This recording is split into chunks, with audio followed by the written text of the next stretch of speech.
Okay, good morning. We are reviewing the conclusion of Hemshech Ayin Beis, and specifically the pages that begin approximately page 1350 and on.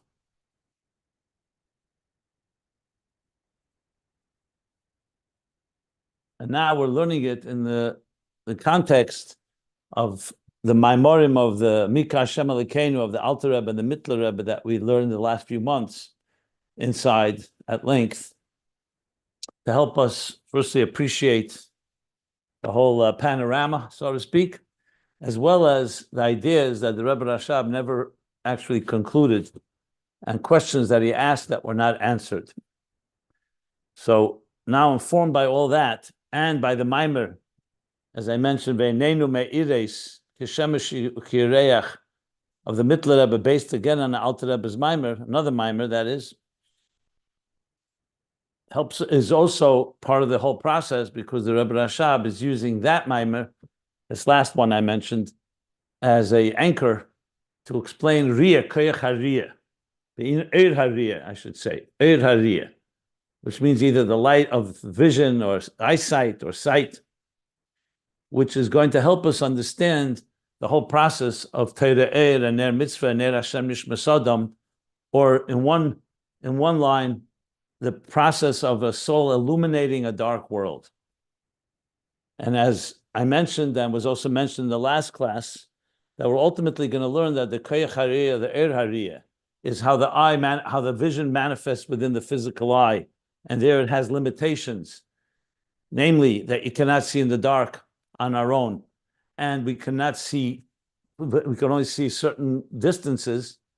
And then there's the Etzem Koyach HaRiyah in the Nefesh. And we'll learn about that later. But this is going to be an example for how the neshama comes down below. And there it needs a siyua of another light, namely Teira Eir and mitzvahs and melachim and Einei Ha'eda, leaders that serve like our eyes that guide us in this journey, in this world, in this dark world. And that will ultimately allow the neshama, once it gets acclimated and trained, to see with its own eyes, so to speak. And L'Asid that will be completely manifest. So it's a process of many different elements here that are necessary, and resources for neshama to illuminate and create a dira b'tachtenim requires all these elements. So where are we up to in the review? We began about Teira Eir on top of page 1350. Began two questions the Rebbe Rashab asked that we will need to answer later once we finish this whole review. And then into the discussion of Ner Hashem Nishmas Adam, the three elements of a candle: wick, oil, and the fire, the light it creates. And the same thing with a mitzvah, the three elements, which essentially is the soul or the divine will by a mitzvah entering into the physical, the seichel of the chachma seichel of the nefesh habamis, which is the oil. Regarding a mitzvah, is entering into the physical matter of existence with the goal of turning it into fuel, that wisdom, human wisdom of the animal soul, should become aligned with and one with wisdom of Teira Eir, Ner Mitzvah and Teira Eir, to elevate the oil into and transform it into fuel for godly love. That's how both Yetzer Tov, Yetzer Hara, and with the mitzvah to transform the physical reality into a divine channel and vehicle, as well as the mitzvah helping us also elevate the animal soul. And that all leads to Teira Eir, which is an Eir Atzmi, a pure Eir that is not defined by and is not limited by the structure of existence. It's an Eir that goes all the way up to Atzmus Ein Sof. So there you have the combination of both the highest levels of revelation all the way down to the lowest levels of existence. And to explain that, the Rebbe Rashab said, Nidali Levayat on page 1352, Inyan al pi mashakoseh b'mokam acher being Eir HaRiyah. So Riyah is going to help us understand as the example of eyesight or vision or sight. So to understand that, he explained that even though Eir HaRiyah is light, but it's not a light that is an atzmi, kama hashemesh, because the eye, as it is in this physical world and physical body, does not give off light. It does not illuminate. It's not a luminary. It requires another light to shine, and then the eye can see. And the eye actually does see, and we'll soon talk about that in a moment. So then he goes on to explain different elements. There's mashpia, is the char, which is like the masculine form of energy, which is of like the sun or candlelight, or he called it also a flame. That's a source that gives off light. It doesn't just shine and glow, but it actually illuminates the darkness. Then there's a next level. In the next is makabel, and in makabel we've learned 3 levels, and I'll just go in the order that first he explains it. No, you can talk about it in different orders. The order first is a luminous stone. So luminous stone does not illuminate the dark, but it glows in the dark. The darkness does not conceal it. And where does it get that light from? From the sun or the stars, as he said. But it does have properties that retains nikne, he said. It retains a form of a glow. Then there's levana, the moon. Here the moon is more than the luminous stone, because the moon actually shines at night. And it's a moir, it's called a moir. However, it's also a makabel because it's a moir as being a source of energy. But a source of actually illuminating light, it needs the sun to trigger that. So that's how the moon works. But it goes through its moonlight. It's not sunlight. And he explained that the moon is like, in the talk about as a moir, there's a moir hagadol, moir hakatan. One is illuminating in a revealed way. One illuminates, like he said, not in a revealed way, like the koyche yicholte shaloi lahoyer, or the koyach hahelam. And it's the shemesh that has both the element of moir and goli, meir, that lights. And the moon needs, for it to illuminate, it needs the sun. And then we got to, at the bottom of page 1353, which we're in the middle of now, the level of Riyas Ha'ayin. So now comes a third level. It's also called makabel. Makes it clear. It's not an atzmi v'tivi, because it doesn't illuminate. It can't see in the dark, and it also doesn't shine in the dark. So it's not even like a luminous stone. Definitely not like the moon. So therefore it's bechinas makabel, because it needs another form of another state, another outside external light that should be able to allow the eye to see. And even though, just reviewing what we learned, even though the eye itself is conducive to seeing, it's not like other organs or other parts of the body, but it needs a light for it to see. Once there's light, then the eye, it's the anatomy of the physical eye, goes into action. So it has a lens and has the pupil and has the iris and all the elements necessary, transparent enough to be able to light, to enter, to be able to see things. That's what he said.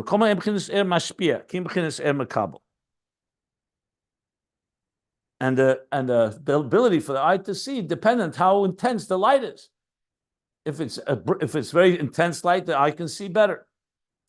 Then the Rebbe Rashab, however, comes to qualify and say it's not so simple. Even though that's all true that we just said, but l'cheri yesh mokum leimer, and the reason he's saying it in this language is because he wants to show that it's not simple as that the eye is completely a makabel. Because yesh mokum leimer, it's not just a makabel, because we see that the eye itself, the quality of a person's physical eye, determines how good the eyesight is going to be. If it was just completely dependent on the sunlight or daylight, then what difference does it make what your eye is like? So he says, Isaiah, he says, like this, I'll just use the language. Where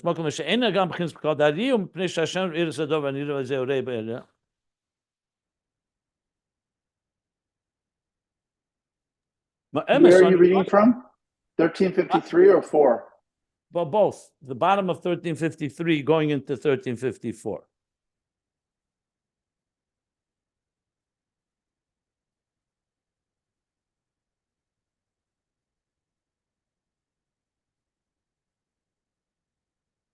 One second.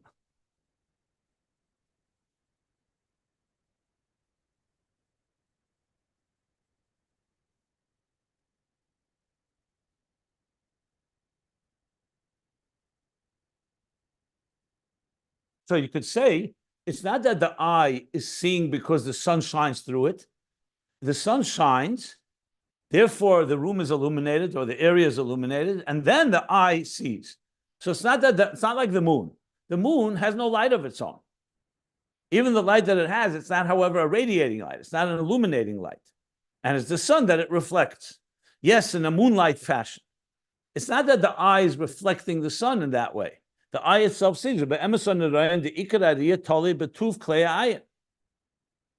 We see indeed that it's not just dependent on how strong the light outside is, but also how the quality of the actual eye vessel, the eye.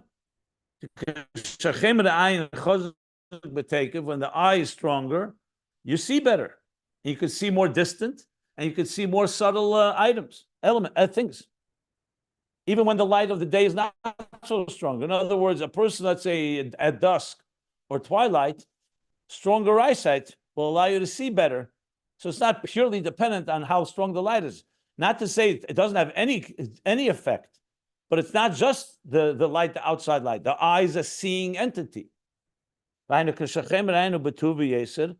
then the light shines strong. It's able to receive more of the light and therefore can see more. And even even if the sun is weaker and the light outside is weaker, it's enough for him to see much. And then he goes even further, that you could say even further more. That the whole idea of the sunlight is only to remove the darkness. It's like I mentioned the example. If something is locked or closed up in a closet or in a chest, and then you open it, you don't say that the one who opened it is seeing it. That's just an incidental thing in order to remove that which is keeping it closed. Now you can see. So basically, it's only to remove the darkness. In other words, if someone opened up a chest and you didn't have eyesight, you wouldn't see anything. It's not just about opening it. It's about allowing the eye to become, to live up to its potential, which is the ability to see. So, okay. So, but it still does not say it's not called makabel. So then why is it called makabel? So he goes on. Because at the end of the day, it's not an mashpia. It's not illuminating on its own. If it was a true mashpia, like an atzmi, like he said, like the sun, then you wouldn't need any outside light. The sun, the eyes themselves would shine, like the sun and the moon shines. But that's not the case. In order to see, it needs an external light to support it. So here's the both sides of it. That once you remove the darkness, then the eye itself sees. And he's going to contrast that, not like the Levana. So the Levana has something that the Riyah doesn't have. The Levana is actually a reflection of the sun. So it's mamish in that sense. The eye does not reflect the sun. But on the other hand, and therefore the eye is not a moyer. You can't call it a moyer in the same way we call a moon a moyer. But because this moon ultimately illuminates even at night. The eye does not. But when the eye does see, it's seeing with its own internal power. It's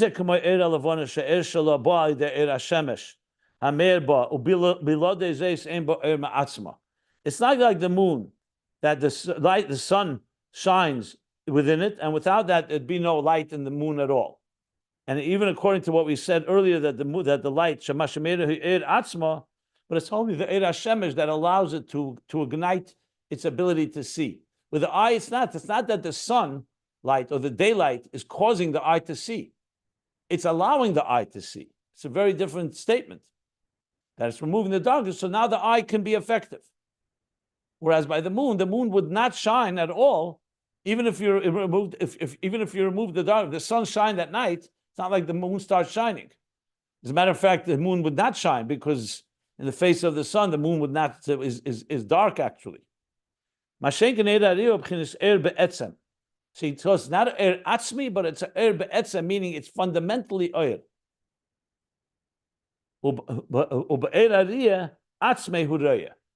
and it's with it's with that power of light within the eye that you see.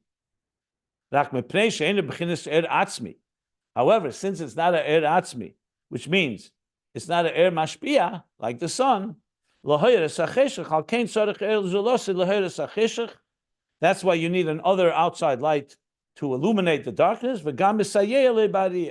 and also to help the riyah, not just to remove the darkness. Remember, it also helps us see. The stronger the light outside, the eye sees better. Even though the eye itself sees, and a stronger eye will see better than a weaker eye, but of course, the outside light is always going to help in that regard. That's why you see some people need stronger light by day, and they have to look at something and discern it more. You shine more light because it is a siyua at the end of the day to the er hariyah. And then he went on to explain the haraya lezeh. He brought a proof to this. He brought a proof, interesting proof, which is that the riyah b'chinas er be'etzem b'keiche dafka hureya. That these 2 points, that it's a er be'etzem, meaning it's a source of illumination. It's a source of clarity even. It's a source of seeing things, of visualizing things. And it does so with its own koyach. What's the proof of it? So he brings, the proof is from dreaming. That even b'mokim shein tzarich loheres acheshech, even a situation where you don't need to illuminate the darkness, like he says, like during sleep, and even though it's a dream or it's an illusion, dimyan,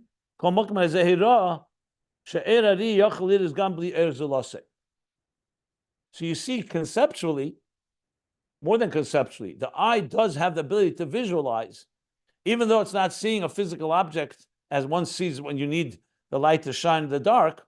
In other words, if a person wakes up in the middle of the night and it's dark, then no, he's not going to see things. He's not going to see objects, but it doesn't mean he cannot see at all in his mind. So clearly he's associating the koyach hariyah with ability to visualize. And we will learn later about the etzem ha'er. Well, I'm sorry, the etzem koyach hariyah that was mentioned in the last class, that there, if you can access that, you'd be able to see without any limitations at all. But here, today, it has to be through a form of dimyan or cholam. V'hari hasuma nikra moyer enayim, and asuma is actually called moyer enayim, not oyer, but moyer. U'ma'achish shenikra moyer hari er ariyu b'chinas er hameir. So that's why it's called a moyer enayim, because even though asuma cannot see physical objects, but that does not mean he's not able to visualize things. That's apparently what he means to say here. So it's the state of moyer enayim. So we see from this that the er hariyah is a er hameir. However, for it to see in physical items in a dark room, in a dark environment, it needs an outside light. But it's the eye itself that ultimately sees, and he's bringing the proof of this visualization of a dream or just in general visualizing something. And I already discussed why you could say that's called riyas haseichel, that you're seeing it with your mind. But he clearly is associating it also with the ayin. You know, that's what you say that the chacham einov bereishe is an expression, the pasuk, that a wise person, his eyes are in his head, because he sees things with his mind. He doesn't just look at physical items. So it could be what he's clearly associating riyas haseichel even with the riyas ha'ayin. However, it's obviously not exactly the same because you can't see physical items. But the idea that riyah has the power to see. However, it's a erameir la'atzmei. So you can visualize something, but you can't illuminate it for another. So to say that it's not you can't. You can say it's not mashpia, it's not atzmi, but it's be'etzem oir. So you have now another level that's not like the luminous stone and not like the moon.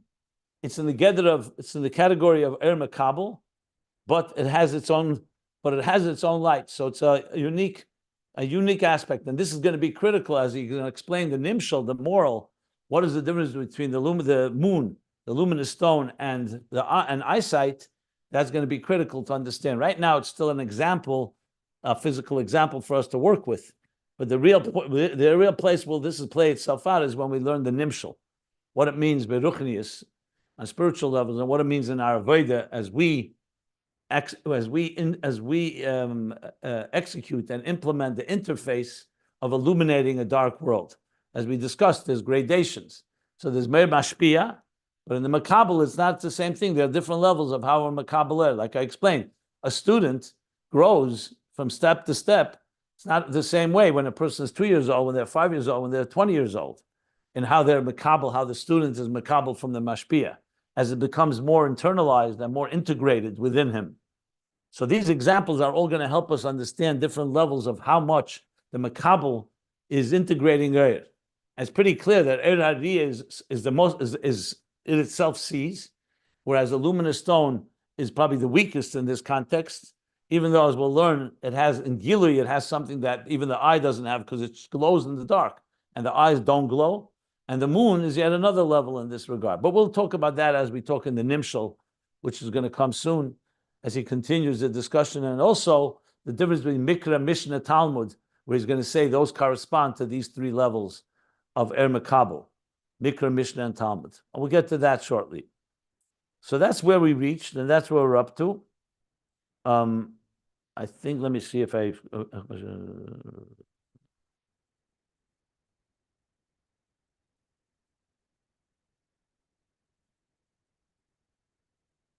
Well, we're in the middle of it, so I'm going to continue now from where I just stopped to continue this discussion. Does anybody want to ask anything or comment? Okay.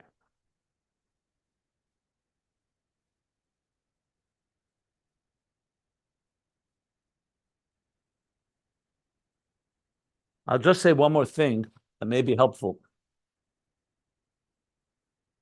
You know, when the verse says, "V'nigla kved Hashem," that about loss of love, Mashiach comes, that the kved, the glory of God, the honor of God, will be revealed. V'nigla. V'ro kol basar yachdav, ki pi Hashem diber. And all basar together, however you explain yachdav, flesh. Doesn't say ene basar, that Rebbe emphasizes. Doesn't say the eyes of flesh. That basar itself will see Pi Hashem Dibur, essentially the words of God speaking. That means they'll see the energy. Simple English. Today we see the container, we don't see the energy. You look at a light bulb or an appliance, even if it's bright and the appliance is working, you don't see the energy. You see the energy's effect through the keli, through the vehicle, through the appliance. But imagine you're able to see the energy itself, the energy vibrating or pulsating. So it's not like we can't, as I discussed, there are ways you could see it, whether it's through a microscope or through extrapolation or through different tests. I mean, we know there's electricity, there's no doubt about it. It's not a matter of faith. Same thing with molecules and atoms, and just like the DNA. But what Pasuk is saying, the actual flesh will see godliness. So you could talk about it in a metaphorical form, that it's like, yeah, we'll see it like it'll be clear to us, so to speak. It's like today, some people have clarity, as if they saw it. But it doesn't necessarily mean actual sight. But there's something about actually seeing something, and that's why by Matan Torah, which we've discussed, they call it Amroyim Esakelis. They actually saw the sounds. There's something about seeing, like we know, seeing is believing. A certain hisamtus.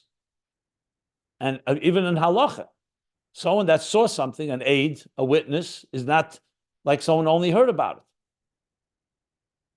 So the fact that we want to have that the pasuk tells us, not in that pasuk and many other pasukim that I had cited earlier, that the Alter Rebbe cites, Ayin B'ayin Yiro,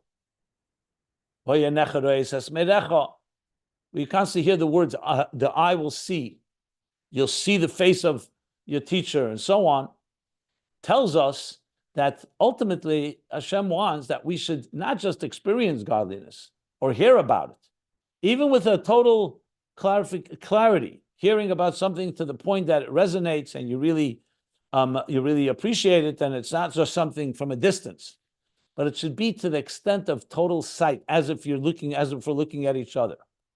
You know, as much as we love each other, the fact is when you see someone that you love, who you haven't seen in a while, even if you talk to them every day, There's something that happens.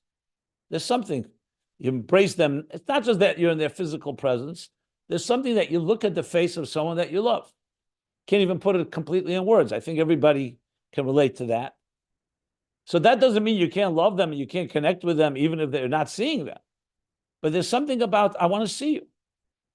When we say, I want to see godliness, and God should see us, we say about aliyah l'regel, kishem shebalires kach boliroes, that we come to see and be seen.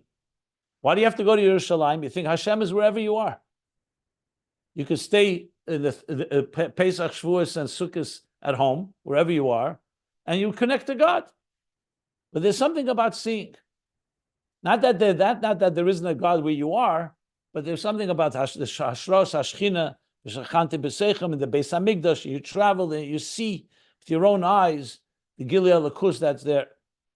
So understanding, therefore, eyesight, that power of sight, is critical because you want to really ultimately have the ultimate experience. Now, sometimes you appreciate things when we're lacking it. God forbid, a person cannot see. Or let's say we never were blessed with eyesight altogether. Let's say God created a human being that we have all the four senses: sound, taste, touch, and smell. But he just did not give us eyes. So obviously, if we never had it, we wouldn't be missing it. But now that we do, you think about it, what would be missing? It'd be missing a certain dimension of his, the Hebrew word is hisamtus. I don't have a perfect English word to translate it. I know resonance is a good word, but resonance can also be applied when you hear something well. It also can resonate. You know, you listen to song, to music, it resonates. But we're talking about that absolute resonance that comes, like when I say, I saw it with my own eyes. Don't tell me, I know exactly what I saw. You can't tell me I misunderstood. I saw it. Now, obviously, we know people can be manipulated. They're magicians, there's sleight of hand, there's illusions. So obviously, we're all human beings and we're not perfect and we can be manipulated. But that doesn't mean that sight doesn't have power. The fact of the matter is, the fact that they manipulate us with our sight shows you the power of it. That because if you think you've seen it with your own eyes, you believe it in a very different way. So the bottom line is that sight has a dimension of isamtus, of reality, of visualizing authentication. Reality. Authentication. I mean, yeah, it's a combination of all these words. Yeah, but authentication you could also do without necessarily seeing. You can authenticate. It's fine. It's a good word. Authentication, validation. I said resonance. I just said hisamtus just has a word to it that there's a certain emes in it. So it's correct words. I'm not negating. It's just the fact is in Hebrew, in English, it's hard sometimes. You need several words to capture a one word in Hebrew. But yes, authentication is also good. So all of that comes to create another level of experience. So you say Shema Yisrael, and we're going to learn about that. That was with the neshama on its own Shema, and then there's Zriya Ata Haresul Adas, or like we learned Hamashpili Lires. Hashem wants to see what's going on below. He comes down to see it, like by it says Erdanova Era by Zdoim. But God didn't see that Zdoim was wicked from heaven, meaning from his place, not heaven. He wasn't distant. But what does it mean, Erdana? He had to come down to see it. It means he had to engage in a way as if you're there. Not just that I'm seeing it from a bird's eye view, but actually be there on the location. So that what we call das tachten or the slapshus and the esesphiris. So the point being, I just wanted to elaborate more, maybe for myself as well, to just why Ria is such a critical piece here. And he said, Nidali Levaya Inyan, according to the Inyan of Eradia, how it's so important in the experience. And I would add, if you think about it now in context of Mamata Lamaila, Mamaila Lamata, it really comes alive. Because Tefillah, Mamata Lamaila, is never meant to reach a level of Ria. I mean, not to say you can't reach to some extent, but the whole idea is climbing step by step on your terms. And that's why we learned in the Mitler Rebbe's Maim, the Alter Rebbe's Maim, Shema Yisrael is what the neshama achieves on its own. Shema, a level of Shmiya, because that we can achieve through our Avodah. But when you talk about being revealed to us, Hashem says, I'm going to reveal myself to you. Ata Reisel Adas, that's a whole other thing. It's not on our terms. Hashem says, I am now going to reveal my very presence to you. So now we have like so-called a gift from above. That is the power that is a riyadik experience more than shmiyah. So Torah Oyer, as we've learned and we will discuss more at length, is fundamentally, ultimately meant to give us a visualization of God, not just to know what He says, not just to hear about it, but to actually see it. Which is why by Matan Torah there was the element of sight, and ultimately it gives us that ability to be able to really see the experience it like you see it, not just like you heard about it. So all our learning Torah and our kiyum mitzvahs, and even talking about Mashiach today, is all about trying to get a glimpse of it as much as possible through our words and through our imagination and through our experiences. And also we will actually see it in full glory. Just to give another example for this, the Tzemach Tzedek was once asked by his Chassidim, or someone asked him, why does he talk so much about Mashiach? You can imagine Tzemach Tzedek, as much as he talked, the Rebbe was 100 times more, I don't want to say numbers, but a lot more. So Tzemach Tzedek answered the question. He said, I speak about it in order to achieve the aha. That was his word. We talk about aha moment. That's what he used, aha. In Yiddish, aha is also a word. Aha. Oh, like a realization of something. So they asked him, what does he mean by aha? So he gave an example, beautiful example. He says, imagine you're standing outside of a room where there's a conversation going on, important conversation between two people. Now you're outside, so the wall is separating, so you can't really hear the conversation. But you listen closely, and you try to make out what words are being said. So you hear every fifth word, and you can't really put it together and say, I know what they're talking about, because you didn't hear the whole conversation. You're only hearing very faintly and very few words. But then when they come out of the room, or you enter the room, and they tell you what they were talking about, you'll say, aha, now I understand what I heard. The words I heard, now I can piece them together because they told me what they were talking about.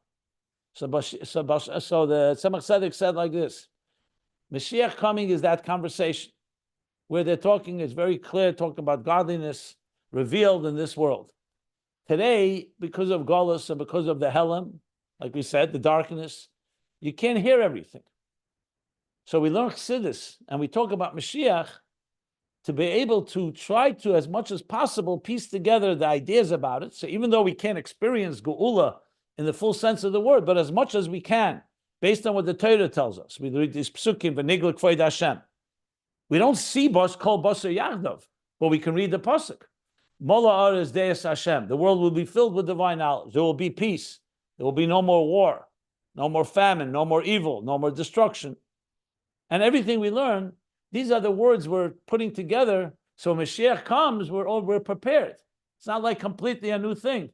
You say, aha, now I understand. Now everything I've prepared through my learning and my avodah and everything I did in Elam Hazan, this world, before Mashiach came, is put you in a place that when it comes, you're not a newcomer. You say, aha, that's... So in a sense, you could say, similarly, we talk about Riyah, that actually seeing it in its full sense of the word, we can visualize what Mashiach is like. I'm sure we can visualize a world where there'll be total peace, or people will be busy only knowing God. But still, it's not quite what you say, I see it with my eyes. You go outside now today, you look at the world, it's not exactly conducive necessarily to a total Gilui Elokus in this world. But that doesn't mean that when we learn Chassidus and we imagine it and we think about it, we talk about it, we're doing nothing. No, we are. We're getting a sense of what the world should be like and what it could be like and what it will be like. So then when it happens, the aha is there, and that type of clarity that comes with vision, actual total vision, comes alive all the way. When people would say they came to Farbrengen, and many people will say this, they felt a taste of Mashiach. They felt a taste of Olam Haba. You say, Me'ein Olam Haba. Hitimon gave them a taste of Olam Haba. Sometimes, because I'll say Shabbos is a taste of Olam Haba. What does a taste mean? It's an appetizer. You don't have the full meal, but you're tasting of it. Erev Shabbos, we taste of the foods of Shabbos. So it's preparing us as much as possible, each of us on our own level, for that full experience, that when it comes, You're not completely a stranger to it. You understand the language. Now you say, aha, now I get it. Just to give a little more palatable language about this ideas that we're learning here. So therefore, koyach hariyah, or eir hariyah, as he puts it, is critical in this whole process. What Torah does is giving us a picture of God's mind and how God sees existence. As much as we can visualize it from the bottom up, it doesn't compare to God showing us how He sees it, a glimpse. So when you learn Torah properly, you're looking through God's lens, through God's eyes at existence. So when you combine both mamata l'mayla, mamayla l'mata, as we shall discuss, then you'll have the total combination that we, with our own very eyes, have developed and we've developed and refined our containers to the point that we can actually see godliness as it will be in the near future. Okay, I hope that helps as well.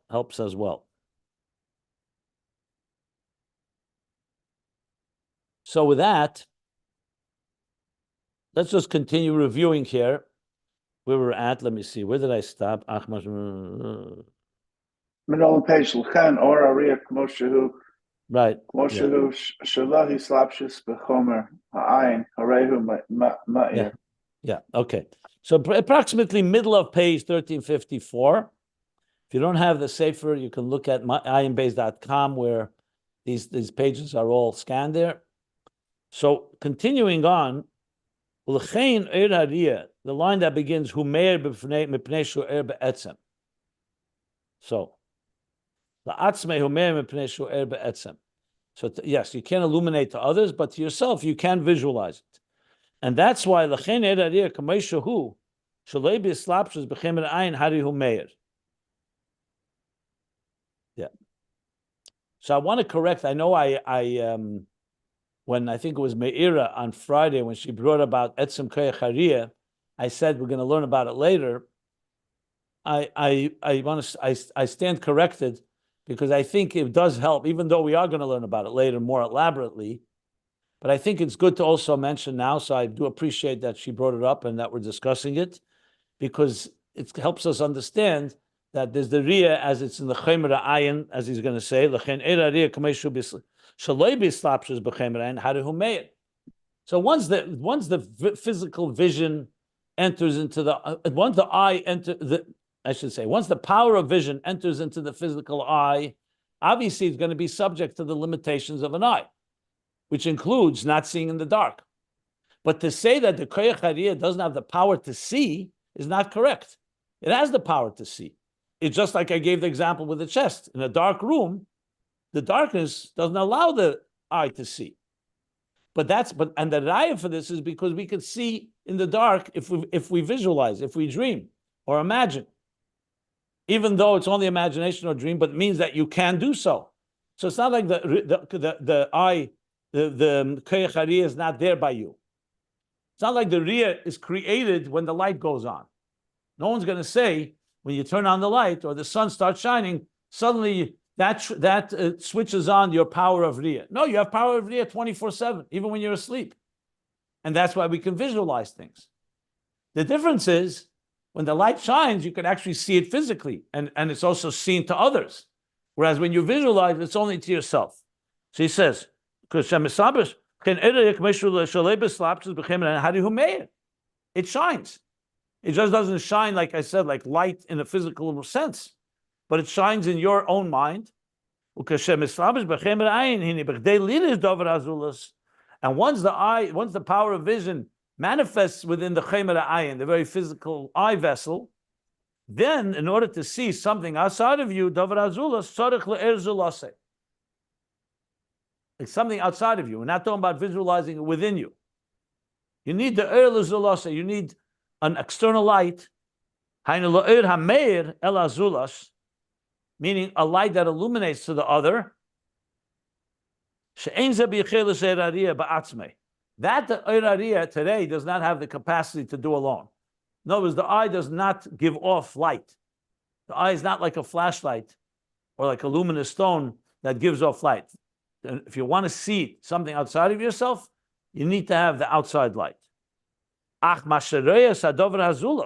But even then, even when he's seeing something outside of him, even then, it's not the outside light that is seeing it, or it's not that your eye is receiving it from the outside. The outside light is shining, and now you can see the object. But who's seeing it? The eye itself sees it. Not like the luminous stone. There, it's a light that was absorbed and retained, I should say, maybe even a better word, due to the properties that this stone has. So it retains the Eira Mashpia. That's not how it works with the eye. The eye is not retaining the light of the sun or the external light. That light is shining, and then the eye itself can see. With the luminous stone, it's essentially retaining the light that's from the Mashpia. Remember, eyesight is also not an Er Atzmi. He called it an Er Be'etzem. But there's not Er Atzmi at all. It doesn't have any Er Be'etzem at all. You can't say a luminous stone is fundamentally a bright object. It's not a bright object. It has properties that shine and glow when there's a light that shines on it. And it retains it. That's why it glows even in the dark. And also, eyesight is not like the Levana. It's also not like the light of the moon. The Metzias Nasa Hashemesh. Because there, the very fact that there's a light, we're not talking about Moir as the Koyach HaHelam or the Koyach, the Choltel Shaloi Lahoyer. We're talking about as some illuminate. Anything that's illuminating in the sun, in the moon, is through the Eira Shemesh HaMeirba. Even though he said clearly the moon has its own light, but there's no light at all of the moon shining without the sunlight. So you don't say that the moon is shining with its own light. It's always through the sunlight, whether it's the sunlight that is triggering that power of the Moed of the Levana, or as he said earlier, it's the sunlight that becomes like the moonlight. Mashenkin Erariya, by contrast, eyesight, or the light of vision, is Gili Er Be'etzem. That's a Gili Er Be'etzem. Erariya was created to be Er. However, there are conditions.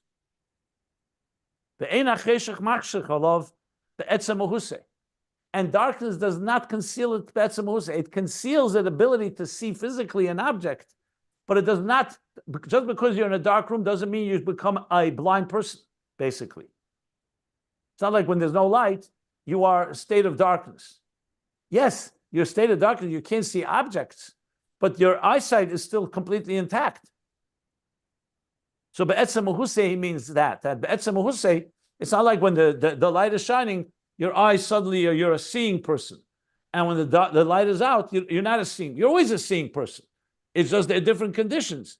You could visualize things in your mind, but to see other objects, you need an external light, as he's going to say. Like a summa in his mind, or during a sleep, he could see also in the darkness. What are you seeing? You're not seeing a physical object, but you're seeing something with your mind, a visualization that you can visualize, like we said earlier. This is where it's not an er mashpia. This is where the eye today has its limit. In order to see another thing,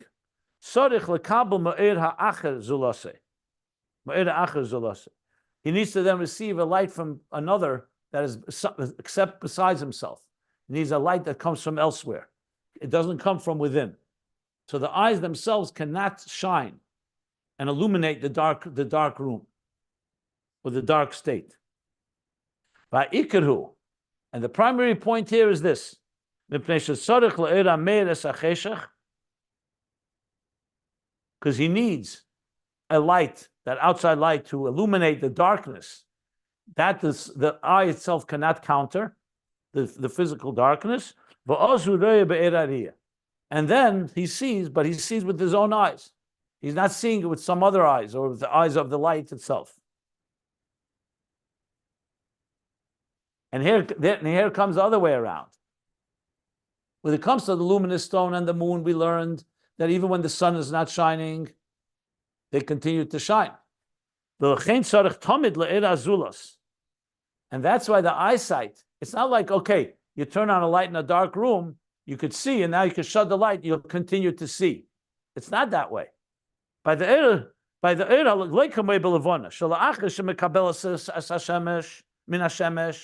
with the moon, once it's received from the sun, it doesn't need the sun to be present. What he means here, obviously, the sun is present on the other side of the earth. The sun never disappears. But you don't have a sunlight shining. So this is, I remember when we learned this, we had this question, what he means by this. Because he's saying, because we said earlier that the more the distance of Levana from the moon, the more it shines. What he means here, not distance as in that the sun disappears altogether. The sun disappears from our perspective. We don't need to see the sun in order to see the moon. In other words, like the student and the teacher. In the presence of the teacher, the student is a makabel. But then when the teacher leaves, the student begins to teach. So obviously, he's teaching what he had learned, but he doesn't need his teacher right now near him. So he's able to give off light. So he's saying the moon is the same thing. Even after what he's saying,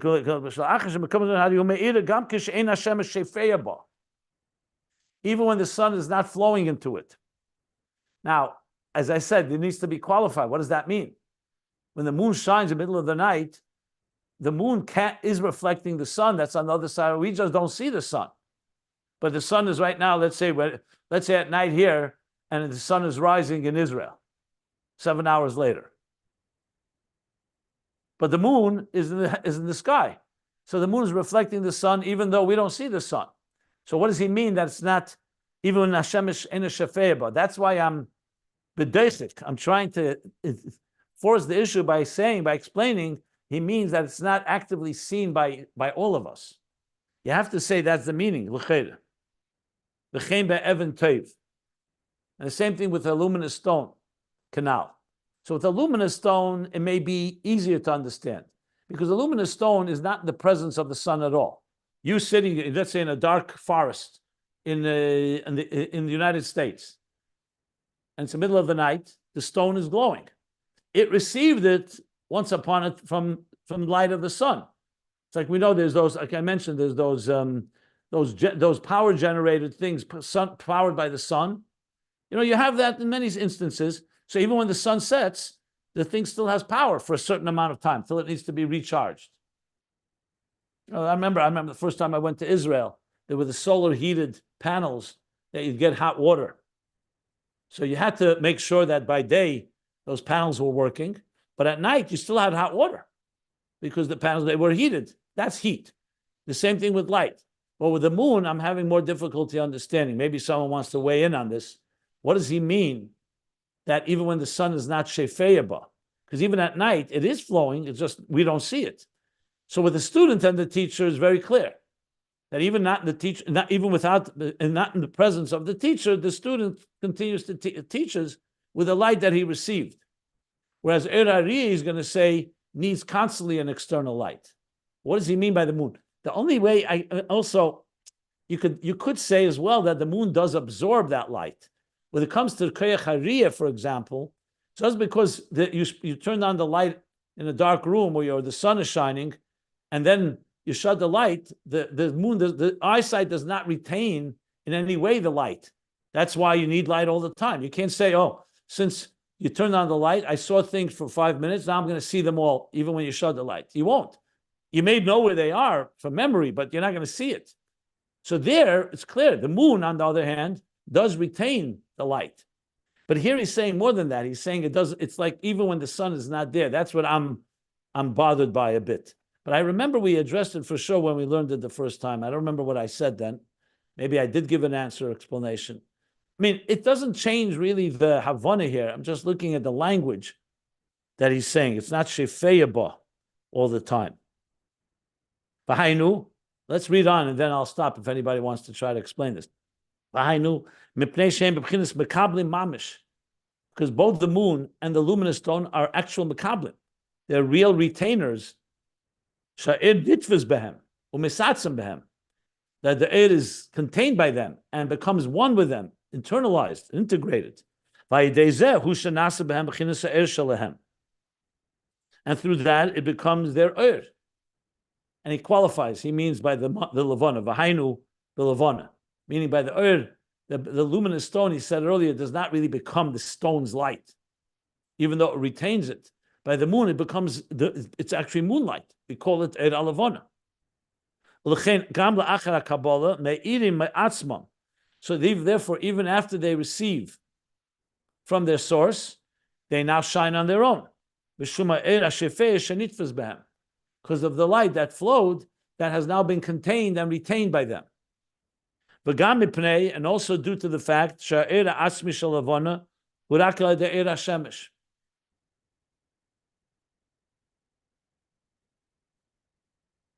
so here, I'm not sure also what this means. He's adding another point because the Ir Atzmi of the Levana, not like eyesight.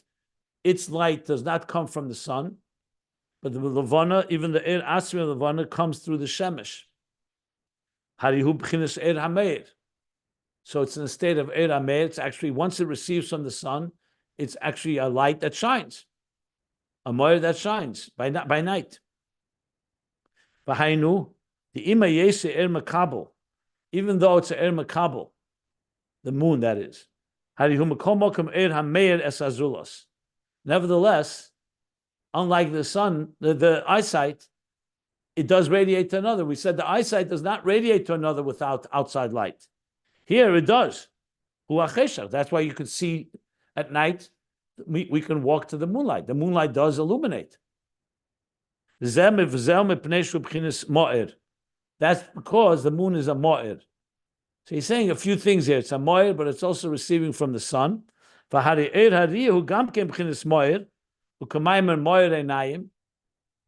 Hariyah is sometimes also referred to as a mo'ir. We say mo'ir einayim, like he said before by the Summa. However, the mo'ir of the Levana is in a state of a recipient.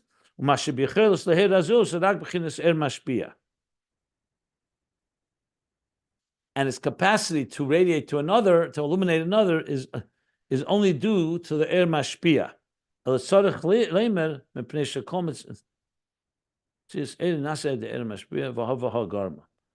Yeah, I remember we learned this was not so simple. Because its entire Metzius is the Ir of the Shemesh. Because I'm sorry. Its whole Metzius of radiating, illuminating is through the Ir Mashpia, unlike the light, unlike eyesight. And both factors are a factor. Both factors, that it has a moira within it, the Levana, and that the light of the sun is the one that gives it the power to illuminate. That's how it works with the moon. However, Mashenkin B'Riyah, Shel Achra Kabbalah Ein Meir. Riyah, even after it's receiving a light, outside light that's shining, that doesn't cause the eyesight to begin to shine. That if there'd be a candlelight in one room, and the eye can see with that candlelight, that doesn't mean that the eye has now gained the ability to shine, and if it goes into another room where there's no candle, it could see. It's not the case. So you see clearly, with the moon it is the case, and with the luminous stone. Even after it receives from the sun, it continues to shine. So in the second room, the light candle is not burning, the eye will not see. Because the Kabbalah of the eyesight is not like a real makabel, like by the moon, and even the luminous stone, which really retains. Here it's not a retain, it's two separate things. The light, the outside light shines, that allows the eye itself to see. It's only siyua. It's only like an outside support, like we said before, just to remove the darkness. And the seeing is from the eye itself, the light of the eye itself, as opposed to the moon, that on one hand, it shines even when the light is no longer, the source is no longer shining within it. And on the other hand, however, it doesn't shine with its own light. It's shining the light of the Mashiach because it's fundamentally a makabel, deeper than the makabel of Riyah, Because Ria, at the end of the day, has an element, it doesn't call it mashpia, but it is able to see on its own. The nimtza, well, let me stop now for a moment. Anybody want to comment on some of the points I made here? But I have to ask a question. I don't want to be disrespectful to the Rebbe, but to what extent, when he says that the moon can glow even when the sun is not shining on it, to what extent is that potentially a lack of complete understanding of this astronomy? I just asked that question. I just asked that question last 15 minutes. That the Rebbe Rashab lacks a certain understanding of astronomy? No, I didn't say that at all. You did not say that. No, I would never say that because it's not true. My question is, so what does he mean? Being that you don't need to know astronomy to understand that the moon is able to reflect the sun even in the middle of the night. I'm asking, what does he mean when he says this? You know, you're coming to the conclusion he has a lack of knowledge of astronomy. I would say the opposite. He doesn't have a lack. So I'm asking, what does he mean when he says this? That's what I was been asking the last. I understand, and to me, there's no way so I'm saying. So that's exactly the question I put on the table. What does he mean when he says that? And I'm suggesting it's possible he doesn't have a complete understanding. Okay, well, I don't accept that suggestion because if I have it, he has it. You don't need astronomy to know that. He lived 110 or 120 years before you did, right? He didn't have the benefit of all science. So okay, I mean, look, I think that was basic science. I not only disagree with you. First of all, astronomers know this for hundreds of years. It's not something that was revealed the last year. Secondly, it's total common sense. You know what a lunar eclipse is and a solar eclipse? He saw lunar eclipses. The Earth is here, the moon is here, the sun is here. So even though where the Earth is by night and the sun has set for the Earth, you don't need much. Simple common sense that the moon and the sun are seeing each other. The moon is always full, even when the moon is not full to our eyes. This is the Rebbe Rashab and all the Rabbeim write about it. Maimarim. The moon is always full. They write. It's only how it reflects to us. So I with all respect, I reject completely that he did not know. Of course he knew. The question is, what does he mean when he says this? That's how I would pose the question. Okay, fair enough. It's very hard to understand. No, not necessarily. I think you have to look at the words, what he means. I think he means from the context of us, meaning how we look at it, we see that we don't see the sun. So he means that the moon, therefore, has an element of moonlight. God created the world in a way that at night, the Mamshelas Halayla... But he says Shofei Abba. There's a time where it doesn't... Anyway, what's that? It doesn't shine into it. Okay, I asked the question. I asked the question. Somebody wants to weigh in and try to help explain, great. But you're repeating the question. I don't accept that he didn't know. That's my main thing. That's not the reason he writes this, because then that would be an error, basically. Maybe it's just a Marshall, and H. Marshall can, it's not perfection. Maybe he didn't look in from the science point of view, but just tried to present us this picture as it is. I remember when we were talking about that, we were talking that during the dark period of light of day, during the dark period, we have this ebb tide, a lot of things that moon start to present us that is not during the day. And that's why it's not just the picture where the sun and moon located. It's a picture of dark and light, as it is without dig deeper. You understand my point? I hear what you're saying. Could possible. I think there's also another thing that in volume 1 or 2 of Ayin Beis, Chassidus brings 2 opinions of how the moon receives its light from the sun. And I think one opinion is that is not consistent with modern astronomy. And that is that the moon actually absorbs the light, even if the sun is completely not shining on the moon. I have to look it up. It could be that he's referring to that opinion. Because remember, also, I want to see also the mimer that this is based on. This is not just the Rebbe Rashab saying it. I think in the Mittler Rebbe's mimer, he may also discuss it. So I'm going to look into it a little more. I think there's another opinion of how the moon retains the light of the sun. Our conventional way of understanding is, like I said, the sun is here, the moon is here. The moon is always reflecting the sun. The different cycles of the moon is only in context of the triangle of how it hits the earth. So a new moon really doesn't mean the moon doesn't have the full light of the sun. It's just the angle to the earth, there's no reflection. So it's new. The first quarter, the full moon. So there's always a full moon. If you go to outer space, you could see a full moon all the time because you don't have that issue. You're not looking from the perspective of Earth. So I think that's the conventional way that we understand it. And then the question applies, what does he mean? But I think there's another interpretation that is brought up to this. I want to look it up. But I mean, the concept is understood for sure in the Nimshal. He's basically saying that Oir HaRiyah does not retain light. That's why if the light does not shine, his eye will not see. And the moon does retain, and you see moonlight. Bottom line is you do see moonlight at night. So it says, even and on the other hand, the moon itself is not a luminary. It's a moir, but it's not a shining moir because it always needs the light of the sun. Whereas the eyesight has its so-called, it's a be'etzem. So that's the distinction he wants to make here. But I'll look into this a bit more. Anybody else wants to weigh in? By all means.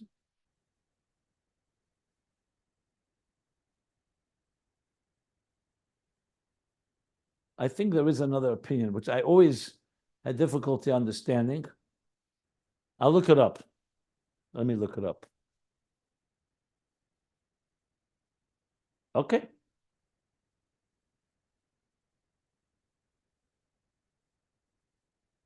Like the student and teacher, it works very well. Also, the luminous stone, it works well.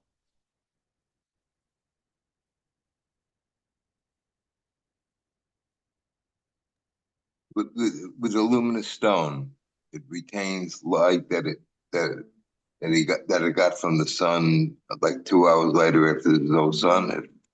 That's what it's, yeah, that's according to Chazal. I didn't look it up according to science, but I think that's the case. I think there's like I think it's called phosphorus. Not sure. There's some elements, some ingredients, some in these materials. Like you have these, you have these glowing fish, those lakes you go to and you see like literally like stars in the what are they called? I was once in Puerto Rico, and by night you go to some of these lakes. There's a name for it. They have all these little fish. They light up at night. So they say it comes from the sun, and they retain it in their cells, and then at night it begins to shine. Like electric eels. Yes, things like that. So it's not just coming from within themselves. Fireflies. Yeah. So they definitely have properties that allow them, but they say it is. I remember reading that originally it is generated. It's like you have that. You have sun powered light, and that light will last. If it's recharged through the day, it can last through the night, or it's at least several hours, like a battery in a way.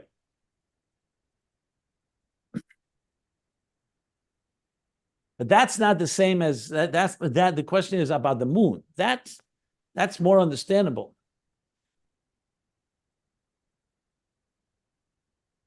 Anyway, let me look up to see what it says in that other opinion. I think it may be relevant here.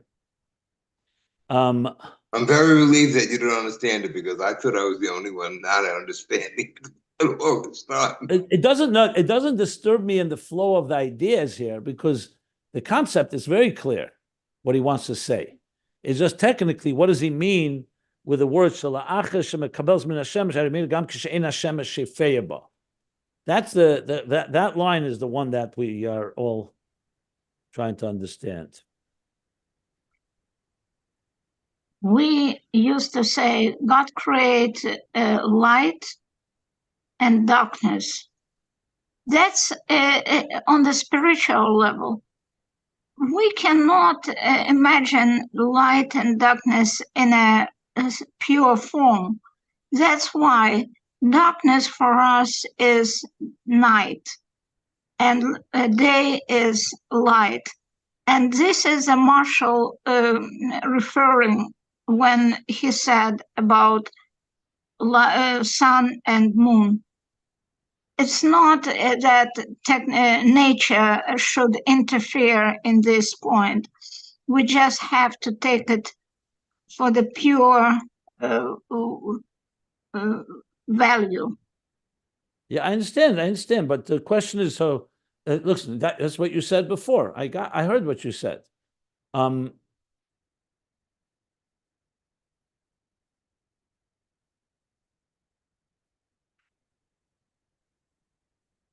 Well, the thing what resonates most to me is that when you distinguish a moon from the eyesight, for example, it's absolutely the case. At night, we don't say the sun is shining at night through the moon. We call it moonlight. When God said, I created two luminaries in heaven, and they're there to illuminate the earth. And it says, continues, that Memshala Sayem, what rules and governs by day, that's the sun. What rules and governs by night, that's the moon. That's very clear. No one ever will call moonlight sunlight. As much as it's reflecting the sun does shine within the moon retains it. It transforms it into moonlight. It's not even sunlight any longer.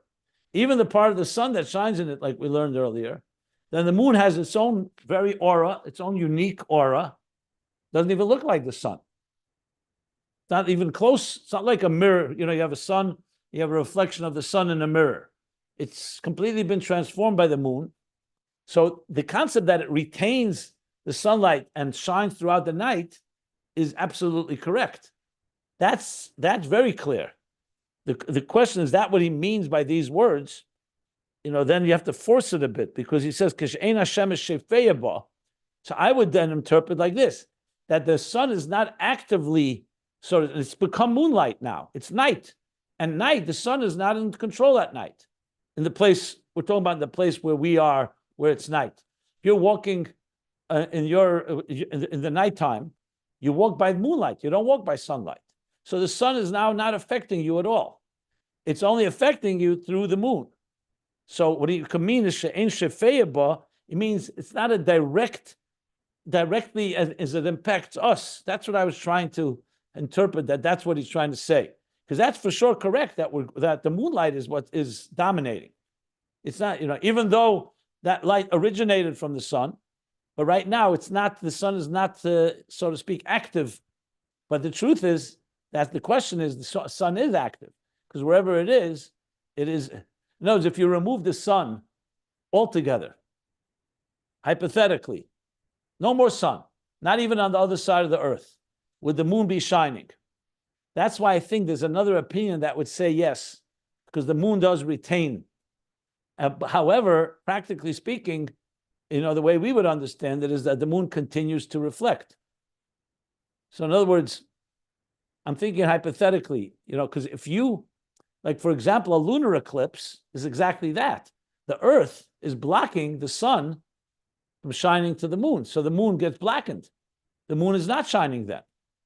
So clearly, as soon as you block the sun, the moon will not shine, because this moon it's not able to reflect the sun. So how would that work? That's part of this discussion. Again, it's maybe more technical than relevant to our discussion here, but that's just what we're reviewing. That's, I guess, the point. Okay. I don't think it's been answered. Somebody looking in his actual writing, is that in his own handwriting?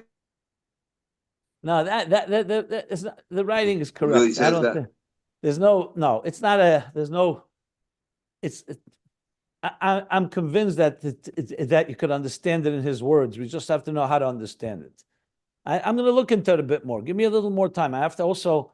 I'm almost sure that we discussed it the first time we learned it. No way I just skipped that. I don't remember what I said. Do you have a recording? Yeah, of course. Yeah, I'll go. Linetter, I'll try and find. I'll make that my homework. I'm almost sure we discussed it. And maybe we had the same, the same. Debate. Yeah. Look, I'm talking it through. That's it. I don't have it. I don't. Because afterwards, what he explains afterwards is totally logical. That the Makab, it actually retains. That's beautiful. The moon retains the sunlight. There's no question about it. The moon is not just a mirror, a mirror that just reflects. It's clearly absorbing light. And the moon shines. As a matter of fact, we know that, for example, not every asteroid or meteorite that the sun shines on it reflects light to the earth. I don't know if you know that, because it doesn't have those properties. There are out there plenty of things in space that are dark matter, dark objects. Even though the sun is shining on them, they don't automatically reflect light to the earth. Some do, some don't, but not all do. Well, it does retain heat from the sun, but not necessarily. No, heat. Yeah, that's true. That's correct too. It's interesting. I may say this already, and then maybe we'll stop here because I have a few things I must do. The Rebbe wrote to the Ragged Shover, gone in 1922, a letter. It's the first letter I think we have from the Rebbe, one of the first, where he asks him, can he reconcile all Chazal about astronomy with Torah? Because there's a lot of discrepancies. The sun going around the earth, for example, or other ways, the Galgalim. I mean, essentially, astronomy as it is in Chazal, scientists would say is somewhat medieval or even primitive. And it's very different today. So he asked the Ragged Shover if he can reconcile the modern astronomy with Chazal. Ragged Shover, maybe he responded, we don't have an answer. He never did it. But you could see the Rebbe was addressing this issue.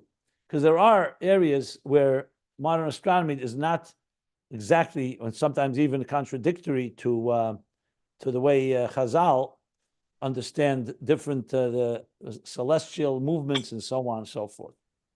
I really don't think that the moon shines at all. It is reflecting sunlight, and just like when we are on Earth and it's light here, you can see the Earth from space.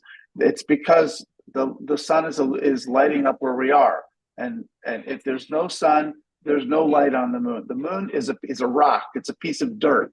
It does not shine. And I'm going to say very unpopularly here, and with no intent to be disrespectful, there's a lack of understanding of astronomy here. I'm sorry, but you're not explaining it, and I'm telling you as a matter of science, the moon is a rock. We can respectfully disagree.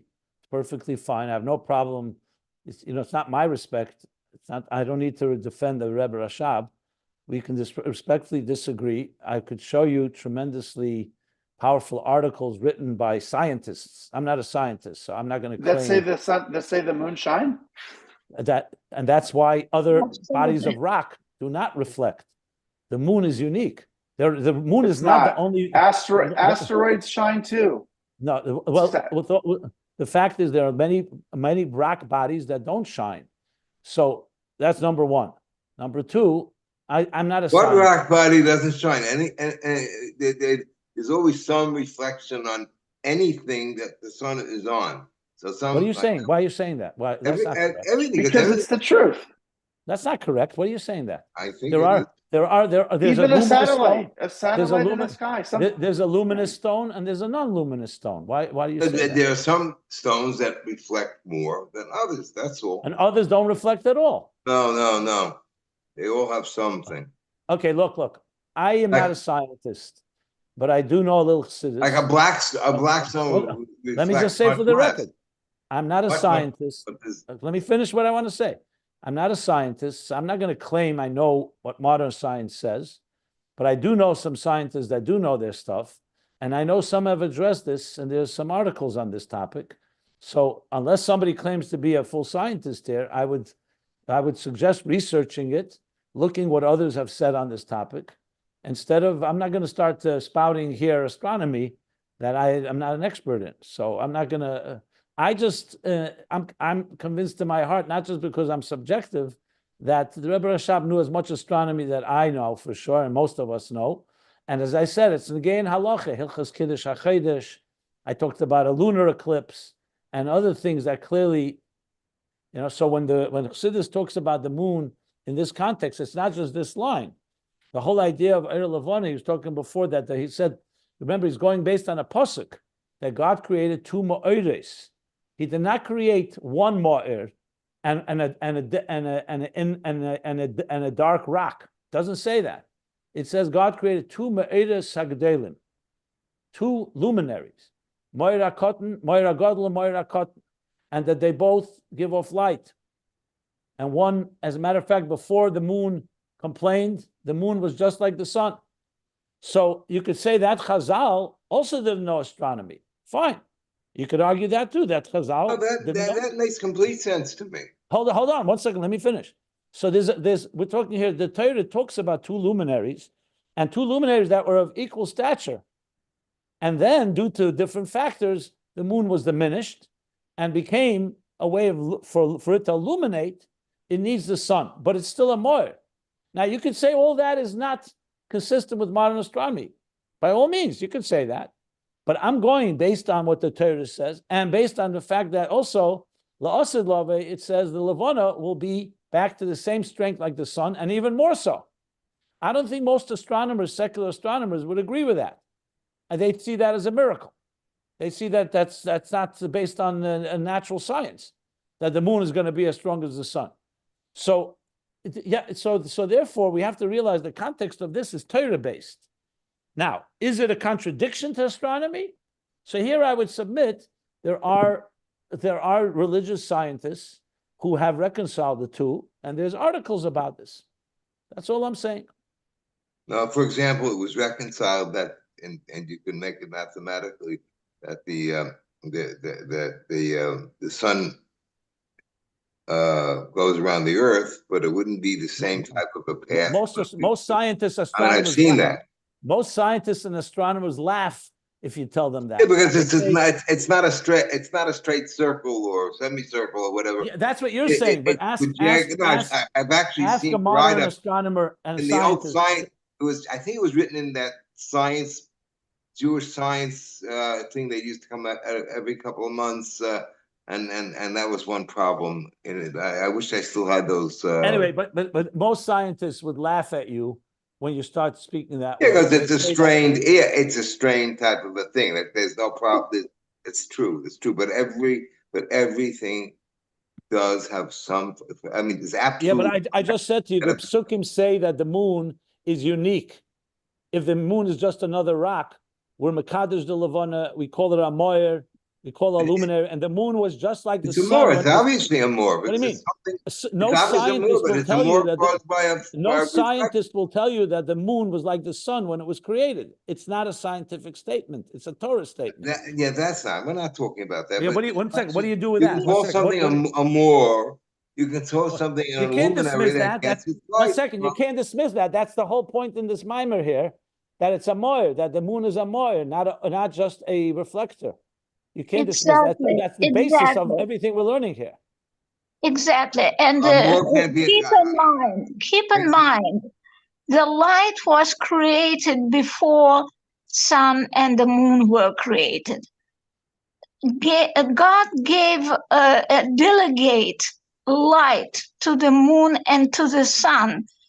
It's not that they were created with at the same time as the light was created. Something in between the light and then creation of the luminaries. And this is what can give a gap between science and the creation and the religion and the Judaism. You have to have a little bit of imagination just to make sure that there is a nature, and it was created by God, and there is a wish of God created in the creation. And there is a small, very subtle difference between them. And when you're talking about luminaries, yes, God delegates light to sun, and we don't know how it works, but God delegates the darkness to the moon, and whatever going with the science, it's after that. I need to, okay, look, we can continue this tomorrow. I must run because I have 1 o'clock. I must do something. And before that, I need to record a program. So I'm a little under time pressure. Not trying to cut off this conversation by no means. I just apologize. So good points you just made, Mira. Everybody made good points. Yitzchak as well. We'll put our heads together and we'll figure out what we can figure out. That's what I say. Well, it was lively, that's for sure. Thank you very much. Very good class. Very good. Continued. Yeah, thank you. So I'm going to be doing this half-hour prayer program for the hostages at 1 o'clock.